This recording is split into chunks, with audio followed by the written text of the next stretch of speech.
பிரியமானவர்களே, date time நிகழ்ச்சியை நீங்கள் பார்த்து கொண்டிருக்கிறீங்க. நீதிமொழிகள் புத்தகத்தில் 5ஆம் அதிகாரத்தை இன்றைக்கு நாம் படிக்கப் போகிறோம். பழைய ஏற்பாட்டில் 766ஆம் பக்கம். நீதிமொழிகள் அதிகாரம் 5 நாம் பார்க்கிறோம். ஒவ்வொரு நாளும் அந்த நாளின் தேதியே கொண்ட அதிகார எண். இன்றைக்கி 5ஆம் தேதின்னு வைத்துக்கொள்வோம். 5வது அதிகாரம் நாளை 6. அதை போல் வாசிக்கலாம். வெறுமனை வாசிக்கிறது மட்டும் இல்லை, அந்த அதிகாரத்துலேருந்து ஏதாவது தெரிஞ்சுக்கணும், ஒரு வார்த்தையாவது வசனமாவது ஒரு சின்ன கருத்தாவது மனசுக்குள்ளே இருக்கணும் என்ற நோக்கத்தோடு நம்ம வாசித்து பழகணும். அதுக்காகத்தான் இந்த நிகழ்ச்சி தயாரிக்கப்பட்டிருக்கிறது. இந்த அதிகாரத்தை பாருங்கள். இந்த அதிகாரத்தில் என் மகனே என்று ஆரம்பிக்கிறது. என் மகனே எல்லாம் பார்த்தீங்கன்னா 2வது அதிகாரம், 3வது அதிகாரம், 4வது அதிகாரத்தில் பிள்ளைகளேன்னு இருக்குது. 5ல் என் மகனே. இது வேதத்தை ஆராய்வதில் உள்ள ஒரு அணுகுமுறை. நீதிமொழிகள் புத்தகத்தின் உள்ளடக்கத்தை புரிந்து கொள்ள ஒரு சார்ட் இருக்குது. இப்போ அந்த ஸ்க்ரீனில் நீங்கள் சார்ட் பார்க்குறீங்க. 3 பிரிவுகள் அந்த சார்ட் இருக்கிறது. 1லேருந்து 9, 10லேருந்து 24, 25லேருந்து 31. முதல் பதில அதிகமான தடவை என் மகனே என்ற அந்த வார்த்தை வருகிறது. 2வது பதில கான்ட்ராஸ்ட், அதாவது எதிர்மறை, துன்மார்க்கன், நீதிமான், உண்மை உள்ளவன், பொய் சாட்சி சொல்கிறவன், இதே போல் எதிர்மறை கூற்றுகளை நாம் பார்க்கலாம். கடைசி பகுதியில் ஆலோசனைகளாக அநேக அறிவுரைகள் கொடுக்கப்படுகின்றன. இப்போ இந்த அதிகாரத்தை நம்ம கேட்க போகிறோம். பாஸ்டர் ஜோசப் அவங்க வாசிக்க போகிறாங்க. நீங்கள் வாசிங்க, கூடயே சேர்ந்து வாசிக்கலாம். வாசிக்கும்போது பார்க்கலாம், கேட்கலாம், நீங்களும் வாசிக்கலாம். இந்த வாசிக்கிறதுக்கு முன்னால் அந்த அதிகாரத்தை பற்றிய ஒரு சிறிய முன்னுரை நான் கொடுக்க விரும்புகிறேன். என் மகனே என்று ஆரம்பிக்கிறது. 7ஆம் வசனத்தில் பார்த்தீங்கன்னா ஆதலால் பிள்ளைகளே என்று இருக்கிறது. 1லிருந்து 6, 7லிருந்து 14, 15லிருந்து 23. மீண்டுமாய் சொல்கிறேன். 1லிருந்து 6, 7லிருந்து 14, 15லிருந்து 23. இந்த அதிகாரத்தில் 3 முறை பார்க்குறோம் என் மகனே, ஆதலால் பிள்ளைகளே, 20ல் என் மகனே. இப்படி தான் ஒரு அதிகாரத்தை நம்ம வாசிக்கணும். இப்போ இந்த அதிகாரத்தை நீங்கள் வாசிக்க கேளுங்க. நீதிமொழிகள் 5ஆம் அதிகாரம். என் மகனே, என் ஞானத்தை கவனித்து என் புத்திக்கு உன் செவியை சாய். அப்பொழுது நீ விவேகத்தை பேணிக்கொள்வாய். உன் உதடுகள் அறிவை காத்துக்கொள்ளும். பரஸ்திரியின் உதடுகள் தேன்குழு போல் ஒழுகும். அவள் வாய் எண்ணெயிலும் மிருதுவாயிருக்கும். அவள் செய்கையின் முடிவோ எட்டியைப் போல கசப்பும், இருபுறமும் கருக்குள்ள பட்டயம் போல் கூர்மையுமாயிருக்கும். அவள் காலடிகள் மரணத்துக்கு இறங்கும். அவள் நடைகள் பாதாளத்தை பற்றி போகும். நீ ஜீவ மார்க்கத்தை சிந்தித்து கொள்ளாதபடிக்கு அவளுடைய நடைகள் மாறி மாறி விகாரப்படும். அவைகளை அறிய முடியாது. ஆதலால் பிள்ளைகளே, இப்பொழுது எனக்கு செவி கொடுங்கள். என் வாயின் வசனங்களை விட்டு நீங்காதிருங்கள். உன் வழியை அவளுக்கு தூரப்படுத்து. அவளுடைய வீட்டின் வாசலை கிட்டிச் சேராதே. சேர்ந்தால் உன் மேன்மையை அந்நியர்களுக்கும் உன் ஆயுசின் காலத்தை கொடூரருக்கும் கொடுத்து விடுவாய். அந்நியர் உன் செல்வத்தினால் திருப்தி அடைவார்கள். உன் பிரயாசத்தின் பலன் புறத்தியாருடைய வீட்டில் சேரும்.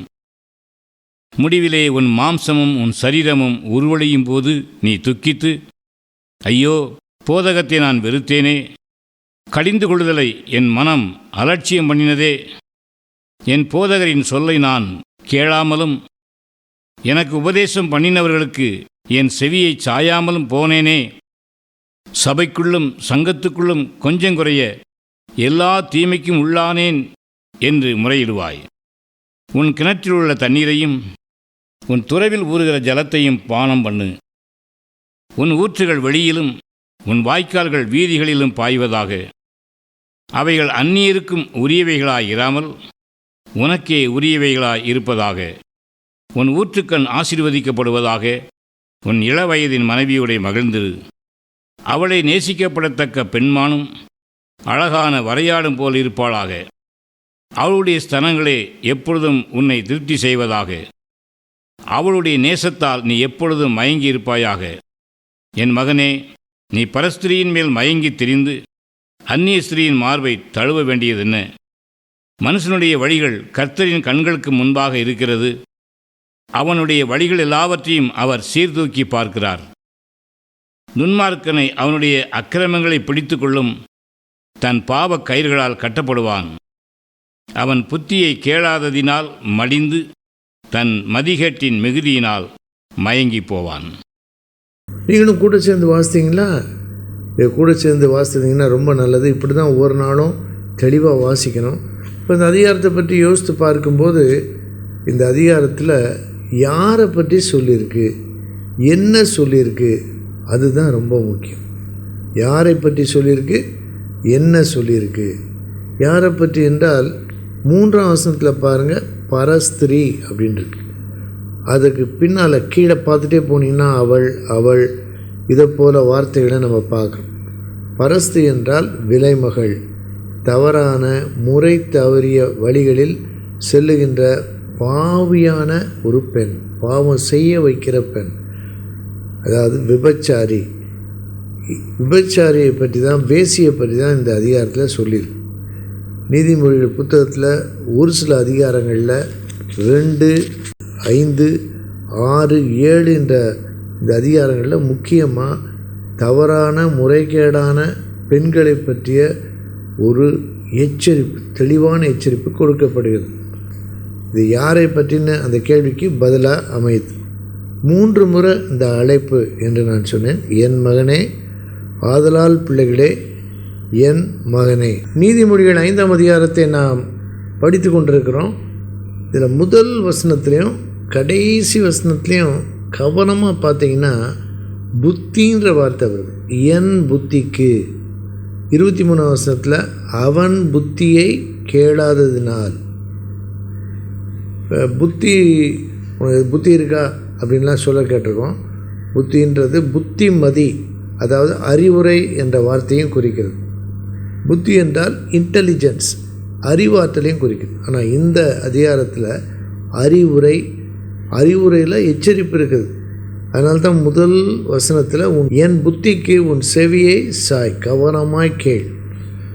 இங்கே நம்ம பார்க்குறோம், புத்தியை கேளாதனால் மடிந்து மதிக்கேட்டின் மிகுதியினால் மயங்கி போவான். ஒரு வசனத்தை எப்படி மனசில் பதிகிற மாதிரி வச்சுக்கிறதுனா, துன்மார்க்கனை பற்றி இந்த கடைசி 2 வசனங்கள் சொல்லுது. துன்மார்க்கனை அவனுடைய அக்கிரமங்களே பிடித்து கொள்ளும், தன் பாவ கயிறுகளால் கட்டப்படுவான். அவன் புத்தியை கேளாதனால் மடிந்து மதிக்கேட்டின் மிகுதியினால் மயங்கி போவான். இங்கே பார்க்குறோம், இந்த 23ஆவது வசனத்தை நல்லா பாருங்கள். இந்த ஸ்க்ரீனில் காட்டுறாங்க பாருங்கள், 2 ஃபார்மேட்டில் காட்டுறாங்க.